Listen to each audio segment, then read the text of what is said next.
The Red Wedding. Few events in the history of Westeros have left such a deep scar on the collective memory of the realm. It is a story of betrayal, cunning, and tragedy that changed the course of the War of the Five Kings.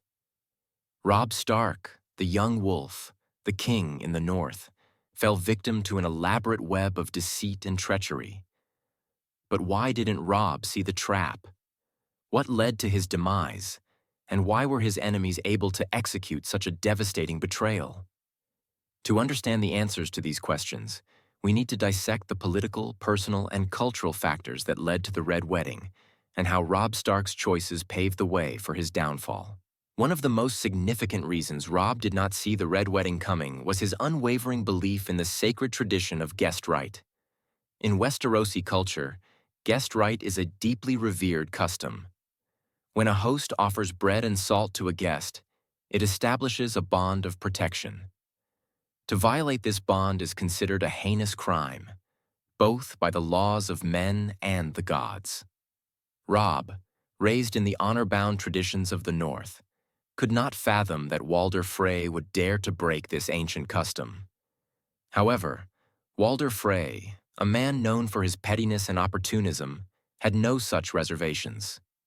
To him, guest right was merely an obstacle, not an unbreakable rule. Robb Stark's downfall was also shaped by his personal decisions. His marriage to Talisa Maguire, or Jane Westerling in the books, was a turning point. While this act of love humanized Robb, it also alienated Walder Frey, who saw it as a grave insult to his family. Robb's decision to marry for love rather than political gain demonstrated his idealism and his belief that honor and personal values could coexist with the brutal realities of war. Unfortunately, this decision cost him dearly, as it severed the fragile alliance with the Freys and left him vulnerable to their vengeance. Another critical misstep was Robb's execution of Rickard Karstark. After Karstark murdered 2 young Lannister prisoners in a fit of rage, Robb chose to execute him for treason, despite warnings from his advisors. This decision led to the defection of the Karstarks, who took a significant portion of Robb's forces with them. Robb's adherence to justice and honor, while admirable, further weakened his position and isolated him from key allies. While Robb Stark's choices contributed to his downfall, the Red Wedding would not have been possible without the cunning and ruthlessness of Tywin Lannister. Tywin understood that wars are not won solely on the battlefield. He recognized the importance of strategy, alliances, and psychological warfare.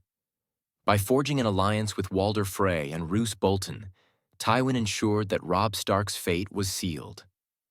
This alliance was built on mutual self-interest. Walder Frey sought revenge for the insult to his house, and Roose Bolton sought to position himself as Warden of the North under Lannister rule. Tywin's brilliance lay in his ability to exploit the weaknesses of his enemies. He recognized that Robb's honor and trust in tradition could be used against him. By orchestrating the Red Wedding, Tywin demonstrated that he was willing to do whatever it took to secure his family's dominance, even if it meant breaking sacred customs and staining his house with infamy. The Red Wedding itself was a masterstroke of deception.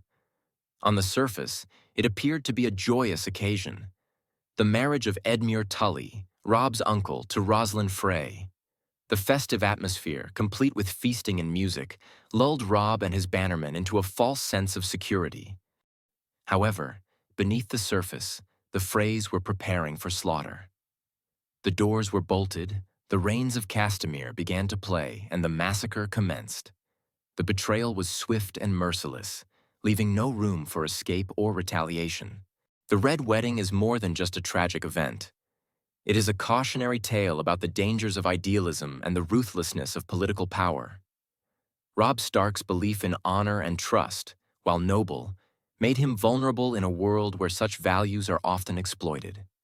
His story serves as a stark reminder that in the Game of Thrones, ideals must be tempered with pragmatism, and trust must be earned rather than given freely. Let's dive deeper into the Red Wedding itself and its execution.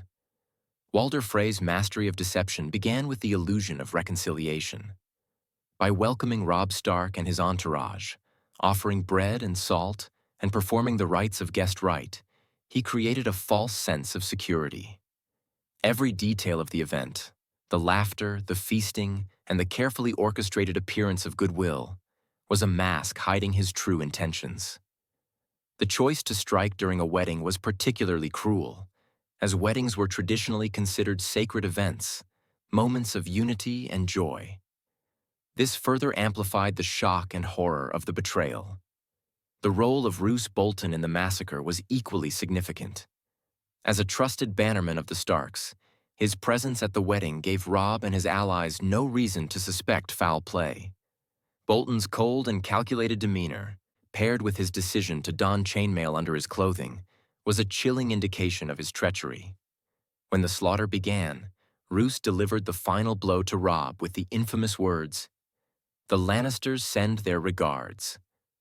These words encapsulated the cruelty and political machinations of Tywin Lannister, whose involvement in orchestrating the Red Wedding showcased his willingness to abandon morality for power. The aftermath of the Red Wedding was devastating for the North. The Stark rebellion was crushed, and the Lannisters solidified their hold on the realm. The Freys and Boltons, while gaining short-term rewards, earned the eternal hatred of the North and the disdain of the realm. For the Starks, the Red Wedding marked the darkest chapter in their history, but it also set the stage for their eventual resurgence. The Red Wedding remains one of the most haunting and iconic moments in the history of Westeros. It is a story of betrayal, loss, and the harsh realities of power. Robb Stark's downfall was not just the result of his enemy's cunning, but also his own choices and beliefs. In the end, the young wolf's legacy lives on as a tragic figure who dared to dream of a better world, but fell victim to the cold, unforgiving Game of Thrones. Thank you for joining us in this deep dive into the Red Wedding and the tragic downfall of Robb Stark. If you enjoyed this exploration, make sure to like, subscribe, and hit the notification bell to stay updated on all our future analyses of Westeros and beyond. Let us know your thoughts and theories in the comments below, and as always, stay tuned for more insights into the world of A Song of Ice and Fire. Until next time.